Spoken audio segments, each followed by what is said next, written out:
Ayan, ang daming blueberries. Ayan, dami. Nako, mukhang hindi kasya. Tayo tayo dito. Ayan, oh, mapaw na.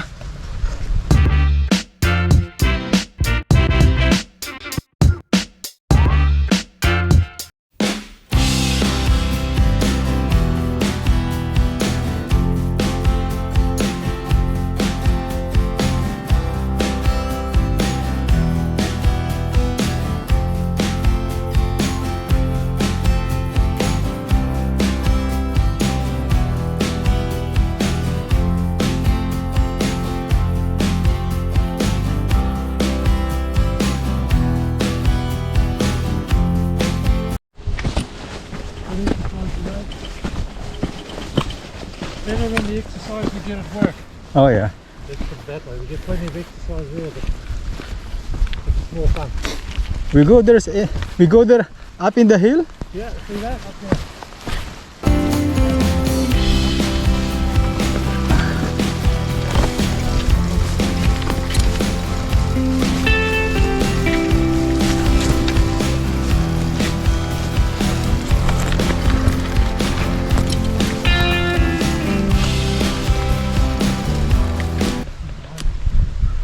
Finally guys, nakarating na rin kami dito sa blueberry site. Sinama ako ng aking kaibigan na si Roy. Okay Roy, say hi. Hi. Who am I saying hi to? To everyone. Everyone. Yeah. You're my guide. Hi everyone. Welcome to Blueberry Field. Yeah, blueberry field. Well kabayan, dito ang blueberries ay tumutubo lang sa wild. This is wild blueberries. Pakita ko sa inyo ha kung gaano kadami. Ayan. Yan. Ayan oh. Oh. Diba? Ang dami dyan. Ayan. Dami. Lahat yan tumutubo kung saan saan. O diba? Mahal yan kapag binili mo sa supermarket. Wow, ang tamis. Ayan o, the darker the sweeter.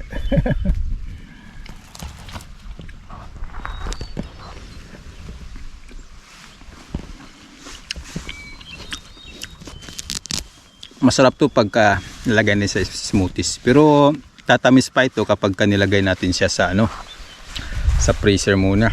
Patagalin muna sa freezer, mas tatamis pa to siya lalo. Yan. Meron ba kami nakita doon, mga raspberry, yung kulay pula na parang strawberry, pero malilit lang, gawa ng nasa wild. Yeah. Nagbisikleta lang kami papunta dito. So pinahiram niya ako ng basket. There we go. Wow. Thank you for the basket, Roy. Yeah, no problem. You got enough? You're going home now, eh? I've come up here and spent like 5 hours. What? Yeah, picking berry. Just one. Come up maybe once a year, stay for 5 hours, and that's enough to last me the whole winter. 5 hours picking? Yeah. Okay. You don't have to do that. I'm going to come back anyway because it's quite a good year. Yeah. Come back soon. Yeah, it doesn't leave it too long though. Oh, dito tayo. So, ganyan ang ginagawa niya. Nalagay yung basket. Tapos, yan na, mamimitas ng blueberries. Diba?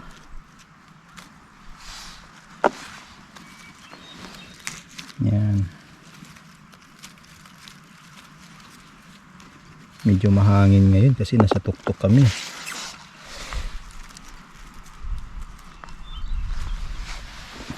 namimitas. Tapos kain habang namimitas. Medyo maano rin dito. Umulan kasi kagabi. Kaya medyo madaming mga maputik yung daan. Dito pa lang mapupuno na yung basket natin eh. So hindi na natin kailangan lumayo. Doon banda may nakita din kami. May nakita kaming nagpick ng berries. Parang pumanik pa siya doon sa ano, sa hills ng mga bato-bato.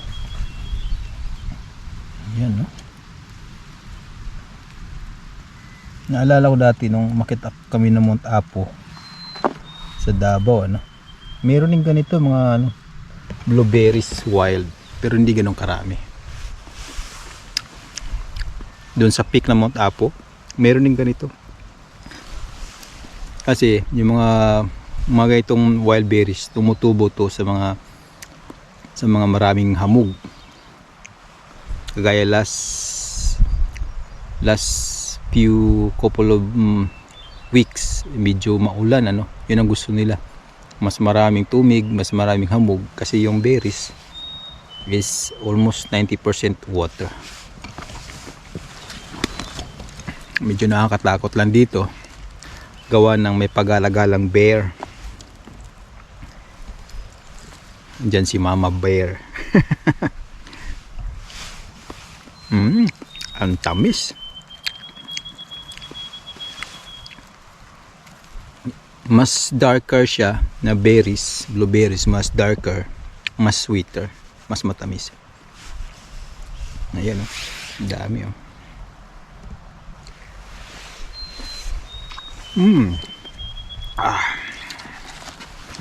So mag-stay kami dito ng mga ilang oras hanggang mapuno yung basket.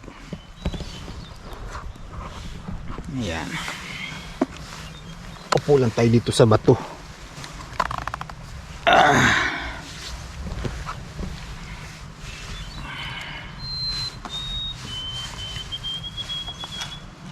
Wala akong ibang naririnig kundi mga mga huni, mga sipol ng ibon, tsaka yung mga hampas ng hangin. Yun lang aking mga naririnig. Yan. Medyo maliliit lang siya, no? Medyo maliliit yun. Sabi ni Roy, mas pagka matindi yung snow, pag natakpan tong snow during winter, mas malalaki daw kasi nga gusto nila na matubig, mahamog. Ngayon medyo this year kasi hindi ganun ka grabe yung snow dito sa Canada. So nagdidepende pa rin talaga sa sa source ng tubig. Doon nagdedetermine yung gaano kalaki ng berries. Pero mga ganito, diba? Pwede na. Woo! Napakatamis.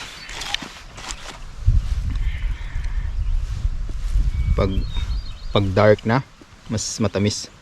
Pagka medyo hindi pa ganun ka dark, so hindi siya ganun katamis. So ang pipiliin ko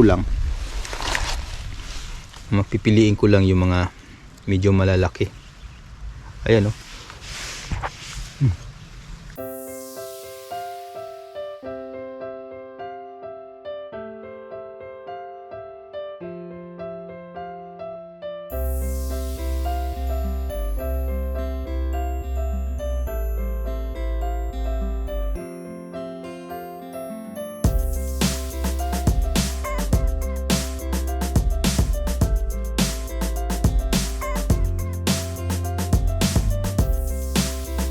Ayan, medyo nangalahati na yung ano natin, basket natin. Nangalahati na.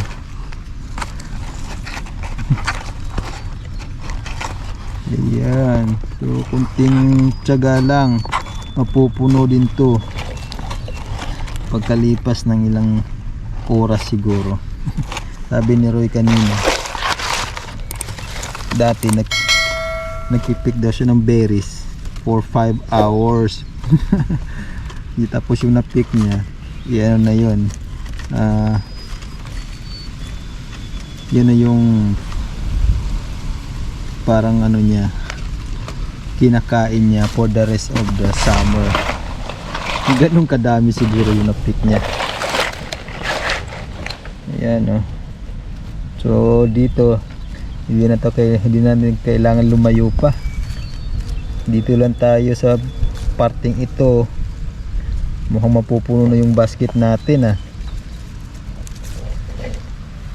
Next time magdadala ako ng malaking basket. Sarap kasi siya, eh. Masarap siya, kabayan. Masarap siya. Sabi ni Roy kanina, more eating, less speaking daw. Ang bira, oh. Sarap kasi. So ayan, kabayan, napuno na natin ng blueberries yung box natin. So ngayon, ililipat ko siya dito sa ano, kasi may dala akong lunch box. Yan, ililipat natin. Ayan, ang daming blueberries. Ayan, dami. Nako, mukhang hindi kasya. Tayo dito. Ayan, oh, mapaw na. Mapaw na sa aking lalagyanan.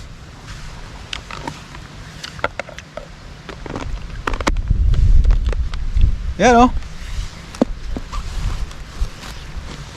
Bira. Dami pala yung laman ng box. Ngayon, pa-plastic na lang natin. Mukhang hindi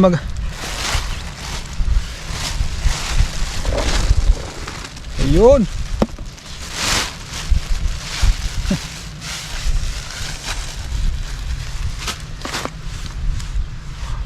Napuno na. Dapat pala marami akong dinala na box.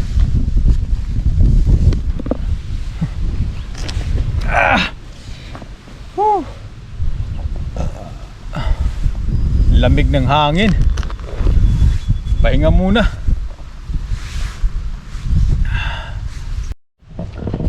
So how many bucks now you fill up? Wow. One down. Nearly 2. Nearly 2. There you go. Yeah, some rubber bands so we don't lose them. Yeah. Where you get this basket? Supermarket? No, This basket? it used to have plums in it. Yeah. I think when we went to Niagara, Oh. maybe. Down in the Niagara they have a lot of plums, peaches, pears, apricots, grapes, Okay. all that kind of stuff down near the falls there, St. Catherine's. They have a lot of stone fruit there. Okay. Apples. It's a lunch Yeah. time now. So what I'm going to do is I had a Subway sandwich. Then I put some blueberries right there. There you go. Good idea. Yeah, it's a good idea, mate. Yeah. There's a lot of vitamin C in blueberries, Uh-huh. I believe.